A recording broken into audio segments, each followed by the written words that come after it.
नमस्कार मित्रांनो, जय Shivray. Welcome to my new blog. आजचा ब्लॉग खूपच खास होणार आहे. तुम्ही मागे डेकोरेशन पाहू शकता.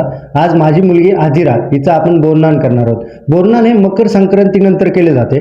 मकर संक्रांती ते रथ सप्तमीपर्यंत हे बोरनान केले जाते. तर बोरनानची ही खूपच जुनी प्रथा आहे. तर सर्वात प्रथम बोरनान हे श्रीकृष्णाचं झालं होतं हे असं म्हटलं जातं. ठीक आहे, तर बोरनानमध्ये कुठल्या गोष्टी वापरल्या जातात काय तर मी तुम्हाला सर्व या ब्लॉगमध्ये दाखवणार आहे.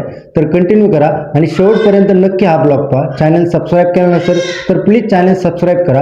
नवीन यूट्यूबर आहेत, नवीन ब्लॉग आम्ही बनवतोय, तर प्लीज चॅनल सबस्क्राईब करा. आम्ही जो बनवतोय तुम्हाला आवडतंय का हे कमेंटमध्ये नक्की सांगा आणि शेअर करायला मात्र विसरू नका. Keep supporting. बोरनान हा केवळ एक कौटुंबिक सोहळा नसून तो मुलावर केला जाणारा एक महत्त्वाचा शिशुसंस्कार आहे. निसर्गाशी आणि बदलत्या ऋतूशी बाळाची नाळ जोडण्यासाठी हा सण साजरा केला जातो. यामध्ये थंडीच्या दिवसात शरीर उबदार राहावे म्हणून काळ्या रंगाचे कपडे घातले जातात. शास्त्रानुसार काळा रंग हा उष्णता शोषून देतो. यामध्ये दागिने कुठले वापरले जातात, काळ्या कपड्यावर उठून दिसतील अशा पांढरशुभ्र हलक्याचे दागिने बाळाला घातले जातात. तुम्ही डेकोरेशन पाहू शकता. खूपच छान असं डेकोरेशन केलं होतं. सगळीकडे पतंग लावले होते, छोटे पतंग होते, मोठे पतंग होते. त्याच्यावरती बोरनान असे नावं लिहिलेले. तर बोरनानचा विधी कसा केला जातो?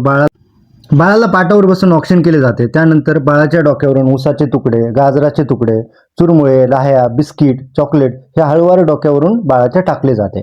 तर असा बोरनान हा विधी केला जातो. बोरनान प्रत्येकाच्या घरोघरी मकर संक्रांतीनंतर हा साजरा केला जातो. बोरनान हा विधी बाळाच्या 5 वर्षापर्यंत केला जातो. त्यानंतर मी पण मग आजिराच्या डोक्यावरतून या सर्व गोष्टी टाकल्या. आम्ही सर्वांना शेजारी पाजारी सगळ्यांना बोलवलं होते. सगळे आले होते, छोटं मुलं आले होते, मुली आल्या होत्या.